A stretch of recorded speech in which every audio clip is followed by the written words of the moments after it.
حضرت حسن بصری رحمۃ اللہ تعالی علیہ اپنی توبہ کا واقعہ بیان فرماتے ہیں۔ وہ فرماتے ہیں کہ میں امیر کبیر شخص تھا، بہت امیر تھا، اور بصرہ کی گلیوں میں غریبوں کی خدمت کیا کرتا تھا۔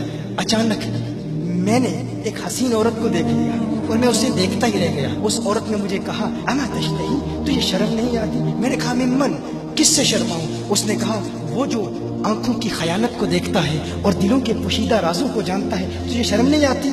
تجھے حیا نہیں آتی؟ کہا اس کا جملہ تو بہت بڑا تھا۔ حسن بصری اپنی توبہ کا واقعہ بیان فرما رہے ہیں۔ فرمایا اس کا جملہ تو بہت بڑا تھا، لیکن وہ اتنی حسین تھی، ایسی خوبصورت تھی، میں پھر بھی مسلسل اسے دیکھتا رہا اور دیکھتا ہی رہ گیا۔ اور پھر آخر اس نے کہا کیوں بار بار مجھے دیکھتا ہے؟ میں نے اس عورت کو کہا کہ تیری آنکھیں اتنی خوبصورت ہیں کہ تیری جھیل جیسی آنکھوں میں ڈوبنے کا جی چاہتا ہے۔ اس عورت نے کہا اچھا تو ایسی بات کرتا ہے، تو یہاں انتظار کر۔ وہ عورت اپنے گھر میں چلی جاتی ہے۔ تھوڑی دیر کے بعد کہا میں انتظار کر رہا تھا۔ تھوڑی دیر کے بعد اس کی خادمہ آتی ہے، اس کے ہاتھ میں ایک تشت ہے اور اس تشت کے اندر اس پر ایک کپڑا ہے۔ کہا میں نے کپڑا اٹھایا تو اس میں اس کی 2 آنکھیں تھیں۔ اس نے اپنی 2 آنکھیں نکال کے اپنی خادمہ کو دے دی کہ اس کی وجہ سے اس کا دل دین سے دور ہوا ہے، مجھے یہ آنکھیں نہیں چاہیے۔ کہا اس پر ایک کاغذ تھا، کاغذ پر لکھا ہوا تھا مجھے ایسی آنکھوں کی ضرورت ہی نہیں جس سے ایک مرد فتنے میں مبتلا ہو جائے۔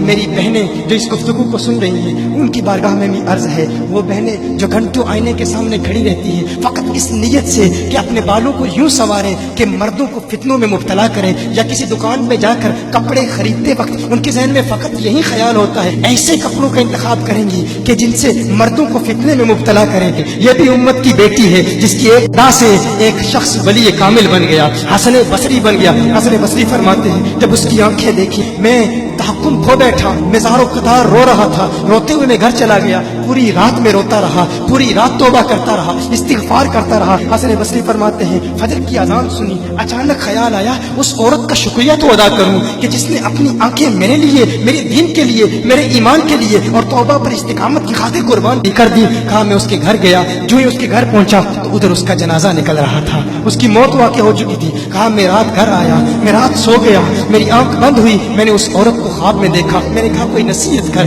اس عورت نے کہا کہ جب تنہائی میں ہو اللہ کا ذکر کرتے رہو، اور جب صبح کرو تو استغفار کرو، شام کے وقت استغفار پڑھو۔ کہا میں نے اس وقت توبہ کر لی، ایک عورت میری توبہ کا سبب بنی، ایک عورت کی وجہ سے مجھے توبہ پر استقامت ملی۔ یہی حسن بصری پھر وہ واقعہ بھی آتا ہے، وہ دور بھی آتا ہے، ان کا ڈر کتنا ہے، ان کا تقویٰ کتنا ہے، پرہیزگاری کتنی ہے۔ یہی حسن بصری، ایک دن ایک شخص نے حسن بصری رضی اللہ تعالی عنہ سے کہا ہے حسن بصری کیا آپ جانتے ہیں کہ جہنم سے جو شخص سب سے آخر میں جہنم سے نکالا جائے گا اور پھر یا حنانو یا منانو پڑھتا ہوا جہنم سے باہر نکلے گا؟ حسن بصری فرماتے ہیں کاش میں وہ شخص ہوتا، کاش میں وہ شخص ہوتا۔ کہا گیا کہ جو جہنم سے سب سے آخر میں نکلے گا، 1000 سال جہنم میں رہے گا، یا حنانو یا منانو بڑھتا ہوا جہنم سے باہر نکلے گا۔ کہا کاش میں شخص ہوتا۔ انہوں نے کہا حضرت آپ کیا فرما رہے ہیں کہ آپ جہنم میں جانا چاہتے ہیں؟ آپ تو بزرگ ہیں، اللہ کے ولی ہیں۔ کہا تم میری بات نہیں سمجھے، وہ جو جہنم سے نکالا جائے گا کم از کم نکلنے کی ضمانت تو ہے، اس سے یہ تو پتا چل رہا ہے کہ ایمان پر موت واقع ہوگی۔ مجھے اپنے ایمان کی ضمانت نہیں ہے، میں نے اس لیے کہا کہ اگر مجھے یہ ضمانت بھی مل جائے کہ میں وہ ہوں تو وہ بھی مجھے قبول ہے، کم از کم ایمان تو سلامت لے کے جاؤں۔ میں کہتا ہوں اللہ فرماتا ہے خوف نہیں ہے، ڈر نہیں ہے، پھر فرماتا ہے یہ ڈرتے بھی ہیں، یہ ڈرتے بھی ہیں، لیکن ان کے ڈر اور ہمارے ڈر میں فرق کیا ہے؟ ان کے ڈر اور ہمارے ڈر میں فرق کیا ہے؟ وہ ایک سے ڈرتے ہیں، کسی دوسرے سے نہیں ڈرتے۔ فرق کیا ہے؟ وہ ایک سے ڈرتے ہیں، ایک سے ڈرتے ہیں، کسی دوسرے سے نہیں ڈرتے۔ ہم اس ایک سے نہیں ڈرتے، اسی لیے ہر ایک سے ڈرتے ہیں۔ یہ فرق ہے، ہم اس ایک سے نہیں ڈرتے، اسی لیے ہر ایک سے ڈرتے ہیں۔